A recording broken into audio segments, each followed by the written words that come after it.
이 시간도 성삼일체 하나님께서 여러분과 함께 하시기를 원합니다. 오랜만에 목요 강설 시간으로 찾아왔습니다. 당분간 목요 강설 시간에서는 시편을 1편부터 강설을 하려고 합니다. 여러분에게 유익이 되는 시간이 되기를 정말로 바라바지 않습니다. 시편을 해설하는 저의 기준은 언제나 가급적 모든 성경을 들어 절별로 살피려고 하는 방식을 취하려고 합니다. 그래서 제가 봄부터는 목요일에 우리 본 교회, 광주 신실한 교회에서 성경은 절별로 강해를 할 것인데, 그와 같은 방식으로 제가 시편도 틈틈이 목요일 시간을 통해서 해설하려고 하니까요, 여러분들 잘 따라오시면서 또 주일 설교나 경건의 시간과는 다른 느낌으로 성경 공부 시간이다 이렇게 생각을 하시면서요 임하시면 더 유익이 되지 않을까 싶습니다. 시편은 이제 여러분들이 아시다시피 성도들의 찬송과 기도의 책입니다. 하나님의 진리에 보고 있고, 또 이 책 속에 하나님의 진리의 주제가 풍성하게 게시가 되어 있죠. 시편은 모든 시대 모든 성도들에게 큰 위로와 교훈이 됩니다. 시편의 저자는 여러 명입니다. 주요 저자는 역시 다윗이고, 모세의 시편도 있고, 아삽의 것도 있고, 고라후손의 것도 있습니다. 한두 개는 솔로몬의 것으로 보이고, 해만과 에단의 것도 하나씩 있습니다. 저작 연대에 대해서 성경을 파괴하는 비평학자들은, 시편의 대부분이 사탄주의자들이죠. 이 비평학자들은 바벨론 포로 후기의 것이다 이렇게 주장을 했지만, 이는 그들의 어떤 파괴적인 주장으로 고고학적으로도 이들의 주장이 틀렸다라는 것이 입증되었고, 또한 우리는 그 자체로 모세로부터 포로 이전 그리고 포로 시기에 모두 기록되었음을 믿습니다. 시편은 총 5권으로 되어 있습니다. 이로 인해서 사실 신구약 성경은 66권이 아니라 70권입니다. 1권은 1에서 41편입니다. 인간의 행복과 타락과 회복에 관한 것이고, 2권은 42편으로 72편, 이스라엘의 파멸과 구속에 대한 내용, 3권은 73편에서 89편, 성전 중심의 생활에 대한 내용이고, 4권은 90편에서 106편, 광야 생활에 대한 내용이며, 107편에서 150편은 말씀 중심의 생활에 대한 마지막 제고권으로 정리할 수 있을 것입니다. 자, 전체적인 주제는 찬송과 기도입니다. 자, 세부적으로는 여러 분류가 있지만 세세하게 상세의 그 내용을 갖다가 보면서 상고하면서 차차 알아가는 시간을 갖도록 하겠습니다. 자, 오늘은 시편 1편입니다. 여러분, 먼저 본문을 읽고 시작하도록 하겠습니다. 복 있는 사람은 악인들의 꾀를 따르지 아니하며 주인들의 길에 서지 아니하며 오만한 자들의 자리에 앉지 아니하고 오직 여호와의 율법을 즐거워하여 그의 율법을 주야로 묵상하는도다.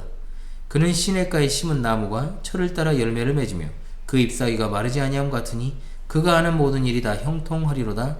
악인들은 그렇지 아니하며 오직 바람에 나는 겨와 같도다. 그러므로 악인들은 심판을 견디지 못하며 죄인들이 의인들의 모임에 들지 못하리로다. 무릇 의인들의 길은 여호와께서 인정하시나 악인들의 길은 망하리로다. 아멘. 시편 1편 1절로 6절의 말씀을 읽었습니다. 시편 1편은 여러분 서론이자 동시에 결론이 됩니다. 시편 전체의 서론이자 결론입니다. 하나님을 경외하는 자의, 즉 경외하는 의인의 복된 삶을 밝히 증거하고 있죠. 복 있는 사람은 어떤 사람입니까? 첫째로 불경건하고 악한 자들을 멀리한 사람이요, 악인의 꾀를 따르지 않고 죄인의 길에 서지 않으며 오만한 자의 자리에 앉지 않는 자입니다. 시편 2편 12절에도 그의 아들에게 입맞추라. 그렇지 아니하면 진노하심으로 너희가 길에서 망하리니 그의 진노가 급하심이라. 여호와께 피하는 모든 사람은 다 복이 있도다. 사람은 날 때부터 죄인의 신분과 죄인의 성질을 가지고 있습니다. 그렇기 때문에 경건한 자라고 해도 경건하지 않고 부도덕한 자를 가까이 하면 악의 영향을 받고 악한 본을 받기 쉽다는 거죠. 악은 모든 불행의 원인입니다. 그러므로 성도는 늘 불경건하고 악한 자들을 가까이 하지 말고 멀리 해야 되는 것입니다. 잠언 13장 20절 말씀, 지혜로운 자와 동행하면 지혜를 얻고 미련한 자와 사귀면 해를 받느니라. 아멘. 둘째, 복 있는 사람은 여호와의 율법을 가까이 하는 사람입니다. 여호와의 율법이 무엇입니까, 여러분? 하나님께서 주신 신앙과 생활의 규범으로 우리에게는 신구약 성경 66권을 말합니다. 성경은 우리가 하나님께 대해 믿어야 될 것과 하나님이 우리에게 요구하시는 의무를 가르쳐주는 책입니다. 그것은 의의 규범이기 때문에 그 책의 말씀을 즐거워하고 그 말씀을 주야로 묵상하는 것이 복됩니다. 시편 112편 1절 말씀, 할렐루야 여호와를 경외하며 그의 계명을 크게 즐거워하는 자는 복이 있도다 라고 말씀했고, 여호수아 1장 8절 말씀, 이 율법책을 내 입에서 떠나지 말게 하며 주야로 그것을 묵상하여 그 안에 기록된 대로 다 지켜 행하라. 그리하면 내 길이 평탄하게 될 것이며 내가 형통하리라 분명히 말씀하죠. 주야로 묵상한다는 말은 무엇일까요? 그 말씀을 규칙적으로 읽되 일회성이 아니라 지속성이 있게 읽고 그 뜻을 음미하는 것을 말합니다. 바울 사도는 이 사실에 대해서 아들과 같은 디모데에게 디모데후서 1장 3절의 말씀, 내가 밤낮 간구하는 가운데 쉬지 않고 너를 생각하며 청결한 양심으로 조상적부터 섬겨오는 하나님께 감사하고 라고 하였습니다. 아울러 3절에 복된 자, 즉 악인을 멀리하고 성경 말씀을 가까이 하는 자를 시냇가에 심은 나무에 비유하지 않습니까? 시냇가에 심은 나무는 나무로서 가장 복된 나무죠. 그렇지요? 나무에게 필수적인 것이 물 아닙니까? 시냇가의 나무면 걱정거리가 전혀 없습니다. 이 물은 하나님의 말씀과 그 말씀과 함께 또 그 말씀 속에서 역사하시는 성령님의 감동을 가리키는 것으로 봐야 됩니다. 에스겔 47장 12절 말씀, 광 좌우가에는 각종 먹을 과실나무가 자라서 그 잎이 시들지 아니하며 열매가 끊이지 아니하고 달마다 새 열매를 맺으리니 그 물이 성소를 통하여 나옴이라. 그 열매는 먹을만하고 그 잎사귀는 약재료가 되리라. 아멘. 이 나무가 철을 따라 열매를 맺습니다. 나무가 열매를 맺지 못하면 나무로서 구실을 못하는 거죠. 사과나무는 사과를 열어야 되고 포도나무는 포도를 많이 열어야 의미가 있습니다. 이 열매는 성도의 좋은 인격과 선한 행실입니다. 예수님께서는 포도나무와 가지를 통해 이 관계를 잘 설명하셨습니다. 요한복음 15장 8절의 말씀, 너희가 열매를 많이 맺으면 내 아버지께서 영광을 받으실 것이요 너희는 내 제자가 되리라. 아멘. 아울러 이 나무는 잎사귀가 마르지 않습니다. 우리가 살아가는 이 땅에는 시시때때로 가뭄이 있지 않습니까? 땅이 가물어서 메마르면 당연히 나무 잎사귀도 마르게 마련입니다. 그것이 계속해서 심하면 죽게 되죠. 그러나 시냇가의 나무는 시냇가에 뿌리를 내리고 있기 때문에 물이 부족한 일도 없고 마르거나 죽는 일이 없습니다.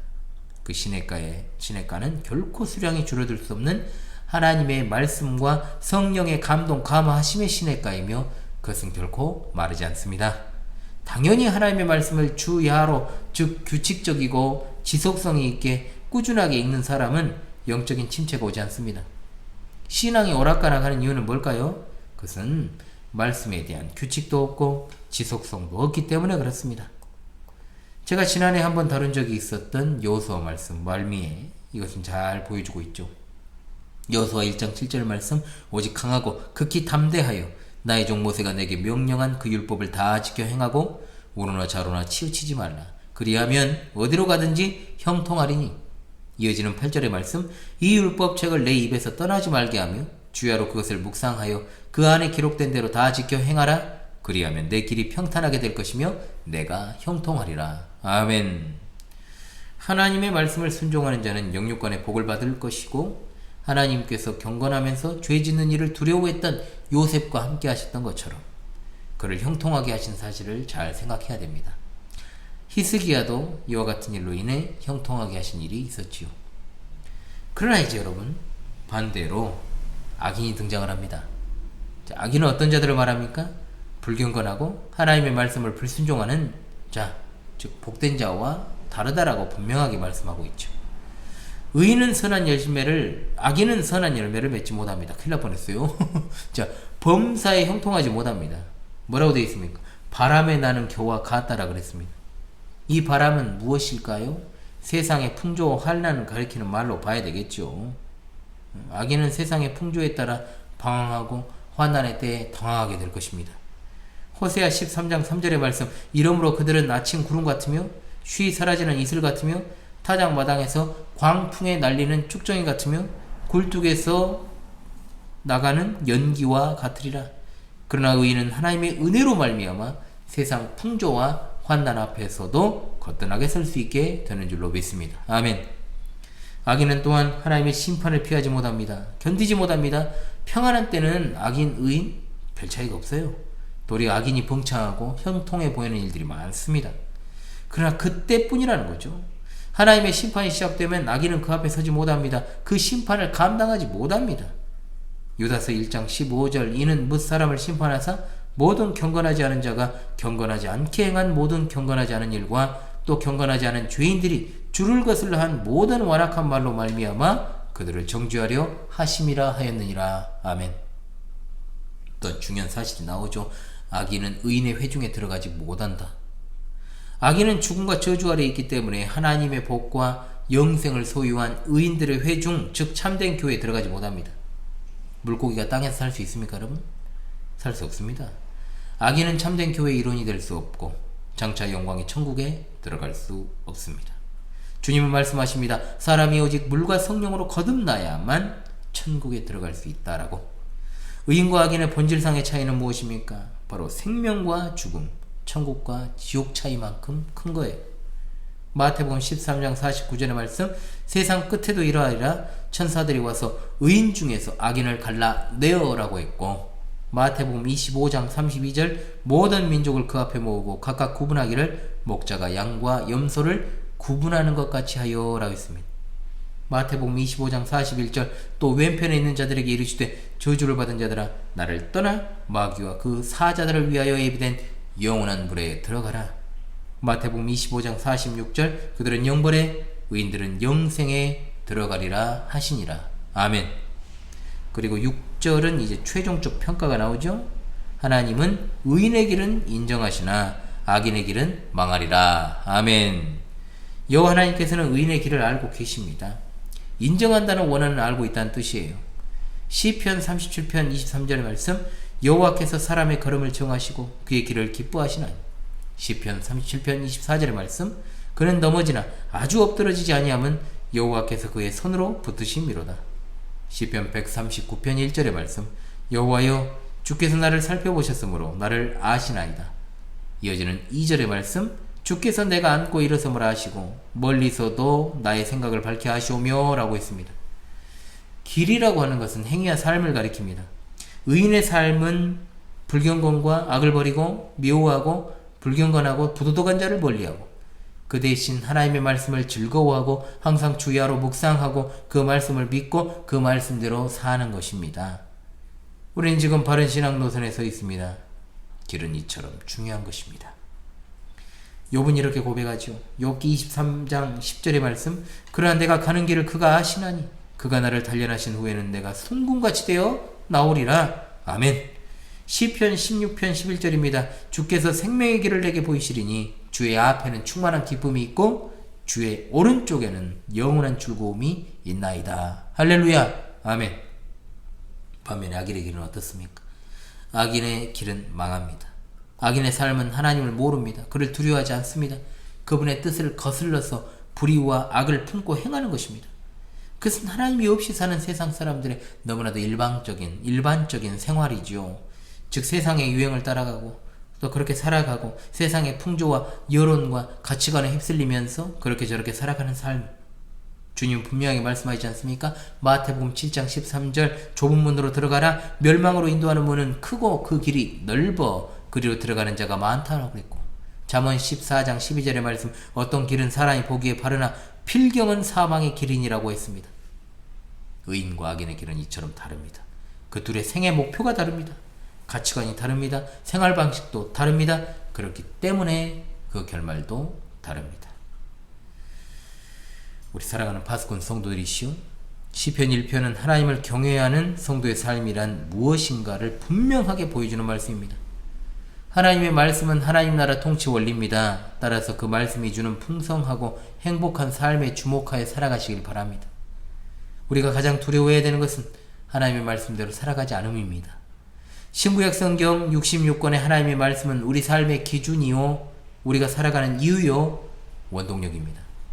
예수 그리스도 안에서, 성령님 안에서 말씀을 제대로 깨닫고 행할 능력을 공급받고 의인의 행복을 누리시는 여러분 모두가 되시기를 간절히 바랍니다. 아멘. 그러나 세상의 길, 악인의 길은 당연히 우리가 하나님의 말씀을 상고하는 것을 방해합니다. 사탄과 세상이 그 꼴을 참아보지 못합니다. 자기중심적이고 하나님을 모르는 악인들의 길은 그야말로 말씀대로 사는 사람들을 끊임없이 위협하고 유혹합니다. 육신의 정욕, 안목의 정욕, 이생의 자랑, 이것들이 세상적인 가치관의 핵심입니다. 가끔 성도들의 상태도 오락가락, 아이들의 상태도 오락가락, 정신도 하나도 없고 뭔 말을 해도 알아먹지를 못하고 그대로 수행하지 못하고 언제 그 말을 했는지도 기억도 못하는 모습들을 보면서 진짜로 이 시대가 사람들에게 편리함을 가져다 주었을지는 모르지만 대신 하나님을 향한 그 길에서는 흔들리게 만들고 진짜로 정신없게 만들고 있구나. 제가 그런 생각을 많이 합니다. 여러분은 하루에 성경을 얼마나 보십니까?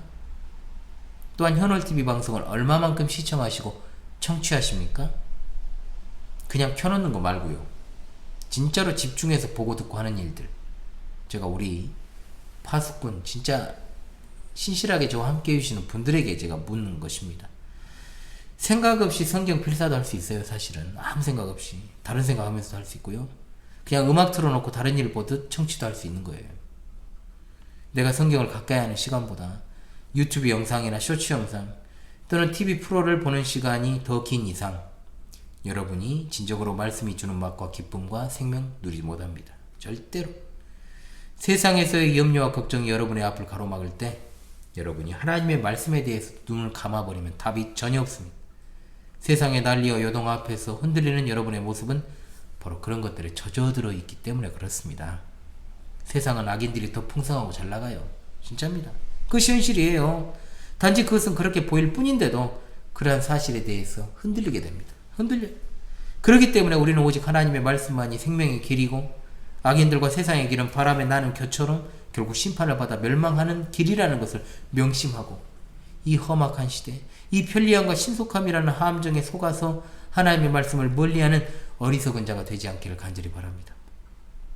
그러므로 여러분의 삶은 그 어떤 누구도 아니고 하나님이 인정하신다는 사실을 잊지 마십시오. 이것이 진짜로 우리의 최종적인 위로가 되어야 되는 것이요, 이 세상을 이길 힘이 되는 줄로 믿습니다. 하나님께서 자신의 백성을 다스리는 원리인 하나님의 말씀을 가지고 몸부림치며 애쓰는 의인들의 길을 인정하십니다. 그러나 악인들의 길은 반드시 심판하십니다. 어려운 현실 앞에 놓여 계시죠, 여러분? 그렇잖아요. 제일 어리석은 사람은요, 현실이 어렵다고 해서 하나님의 말씀을 소홀히 하는 인간입니다. 말씀의 길은요, 분명히 좁은 길입니다. 좁은 길. 그러나 반석 위에 지은 집과 같고 악인의 길은 넓고 평탄해 보여도 모래 위에 지은 집입니다. 필경은 사망의 길입니다.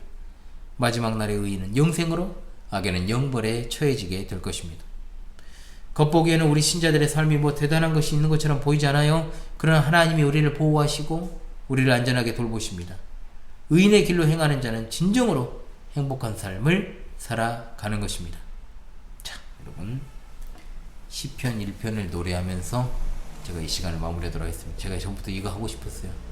시편 강설하고 제네바 시편과 이렇게 순서대로 부르는 그걸 그렇게 하고 싶었는데 하나님께서 저의 이 소원을 이루어 주셨습니다.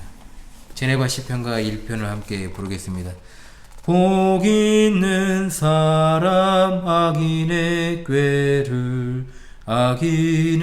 꾀를 따르지 않고 죄인의 길에 서지 아니하며 오만한 자리 앉지 아니하고 여호와 율법 즐거워하여 주야로 묵상하는 자로다.